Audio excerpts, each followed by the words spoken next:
রাজ্যে পালাবদলের পর দিকে দিকে দুর্নীতির চিত্র উঠে এসেছে। এবার আবাস দুর্নীতি ঘিরে উত্তাল হাওড়ার জগৎবল্লভপুর।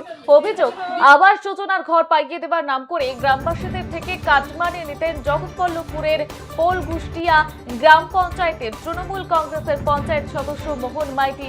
তবে দীর্ঘ সময় কেটে গেলেও আবাস যোজনার ঘর পাননি এলাকার বহু সাধারণ মানুষ। আর এই অভিযোগকে কেন্দ্র করেই হাতে ডিম নিয়ে বিক্ষোভ দেখালেন গ্রামবাসীরা। তাদের একটাই দাবি, অবিলম্বে তাদের টাকা ফেরত দিতে হবে।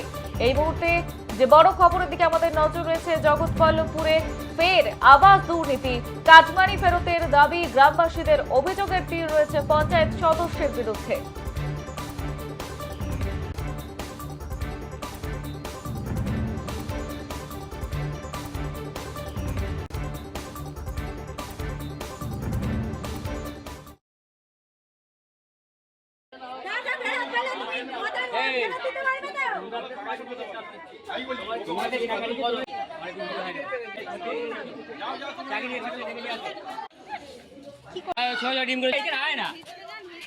ভয় পাচ্ছি কেন?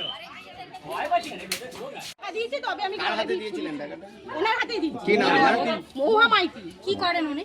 উনি পার্টিতে কোন পঞ্চায়েত?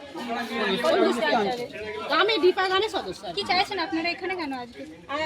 আমরা টাকা ফেরত চাইছি, আমাদের টাকা আমরা ফেরত চাইছি। যেটুকু না টাকা ফেরত দিলে আমাদের টাকা দিবে কি করে? আমাদের টাকা দিচ্ছে না, আমরা ফেরত দিতে চাইছি। কি বলছেন?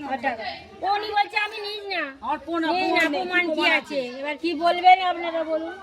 তাহলে প্রমাণ রাখলেই ভালো হতো। প্রমাণ তো দেবে না, কি করে বলবো রাখবে? না নিজেদের ব্যবহার কি করবেন ডিমগুলো? টাকা ফেরত পেলে তুমি ফেরত দিতে পারবে না।